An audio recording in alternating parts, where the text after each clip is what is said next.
اللہ کے پیارے حبیب صلی اللہ علیہ وسلم سید الاولین والآخرین، ان کے بارے میں آتا ہے کہ انہوں نے فرمایا اے اللہ ما عبدنا کا حق کا عبادتک، ہم نے آپ کی عبادت کا حق ادا نہیں کیا جیسی عبادت کرنی چاہیے تھی۔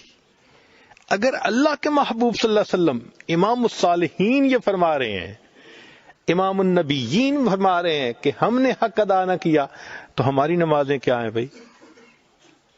بلکہ امام ربانی مجدد ثانی رحمۃ اللہ علیہ نے تو اپنے مکتوبات میں ایک بات عجیب لکھی ہے۔ وہ فرماتے ہیں کہ کوئی شخص کتنی حضوری سے نماز پڑھنے کی کوشش کر لے، ایسی نماز پڑھ ہی نہیں سکتا جو اللہ کے شان کے مطابق ہو۔ اللہ اتنے بلند ہیں، اتنے بلند ہیں، اتنے اونچے ہیں، ہم جو عبادتیں کرتے ہیں سب اس کی شان کے پردوں سے نیچے رہ جاتی ہیں۔ وَهُوَ سُبْحَانَهُ وَتَعَالَى وَرَاءُ الْوَرَىٰ ثُمَّ وَرَاءُ الْوَرَىٰ ثُمَّ۔ اب یہاں ایک سوال پیدا ہوتا ہے کہ بھئی اگر ہم ایسی نماز پڑھ ہی نہیں سکتے جو اللہ کی شایان شان ہے، تو پھر ہمیں اس پر اجر کیسے ملے گا؟ اس کی بھی تفصیل سن لیجئے۔ آپ نے اپنے بیٹے کو اسکول میں نرسری کلاس میں داخل کروا دیا۔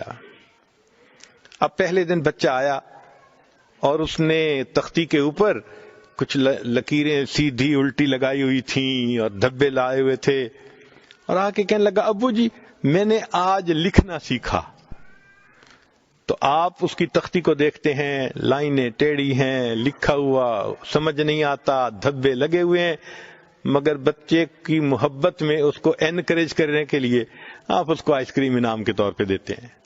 اب یہ آئس کریم اس کی خوشخطی کا انعام تو نہیں ہے نا، یہ تو محبت کا اظہار ہے۔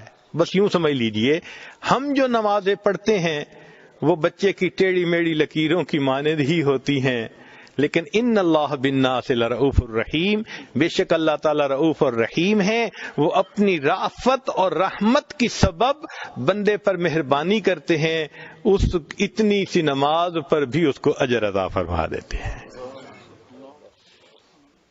مگر فکر تو دل میں ہوتی ہے، اس لیے کہ حدیث پاک میں آیا ہے کچھ لوگ ایسی نماز پڑھتے ہیں ان کی نماز پھٹے کپڑے کی طرح منہ پہ مار دی جاتی ہے، کچھ روزہ رکھتے ہیں ان کا روزہ ان کو واپس لوٹا دیا جاتا ہے اور ان کو کہہ دیا جاتا ہے تمہیں بھوکا پیاسا رہنے کے سوا کچھ نہیں ملا۔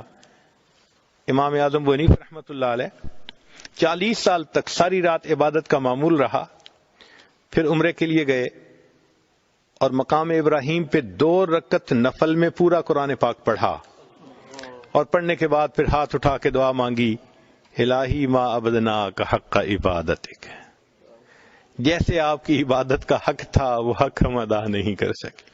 اگر ہمارے بڑوں نے یہ کہہ دیا کہ ہم حق ادا نہ کر سکے تو بھئی ہم کس کھیت کی گاجر مولی ہیں؟ ہمیں تو فکر مند اور ہونا چاہیے کہ اللہ رب العزت مہربانی فرما دیجئے۔ تو نیک اعمال رد ہونے کا غم، قرآن پاک کی 2 آیات ہیں، اگر انسان ذرا سمجھ کے پڑھ لینا، کوئی بندہ اپنے علم اور عمل پہ ناز کر ہی نہیں سکتا۔ کوئی انسان اولیاء میں سے کتنا بڑی ولی کیوں نہ ہو، کتنے درجے پہ کیوں نہ پہنچ چکا ہو، اپنے علم اور عمل پہ کوئی ناز کر ہی نہیں سکتا۔ اللہ نے ناز کی جڑ کاٹ کے رکھ دیا ہے۔ اللہ تعالیٰ اپنے پیارے حبیب صلی اللہ علیہ وسلم ان سے خطاب فرماتے ہیں کہ اے میرے محبوب صلی اللہ علیہ وسلم لئن شئنا، ذرا شاہانہ کلام دیکھیے، کیا جاہ و جلال ہے اس کلام میں۔ لئن شئنا، اگر ہم چاہیں، لنذهبن بالذی اوحینا الیک، ثقیلہ کا صیغہ استعمال کیا، تاکید کا آخری درجہ۔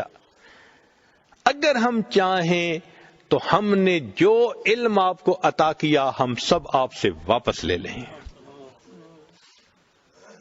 یہ خطاب سید المرسلین سے ہو رہا ہے، اللہ کی عظمت پہ ذرا غور کیجئے. لئن شئنا لنذهبن بالذی اوحینا الیک. اور دوسری جگہ ایک آیت میں عمل پہ ناز کی جڑ کاٹتی. فرمایا اے میرے محبوب صلی اللہ علیہ وسلم لولا ان ثبتناک، اگر ہم آپ کو ثابت قدمی نہ دیتے، استقامت نہ دیتے، دین پہ جمائے نہ رکھتے، عمل پہ کھڑا نہ رکھتے، لولا ان ثبتناک لقد کدت ترکن الیہم شیئا قلیلا، تو آپ ان مشرکین کی طرف تھوڑا سا مائل ہوتے. نتیجہ کیا ہوتا؟ اذا لأذقناک ضعف الحیات وضعف الممات ثم لا تجد لك علینا نصیرا. اب ان الفاظ کا ترجمہ نہیں میں کر سکتا، ہمت نہیں ہے ترجمہ.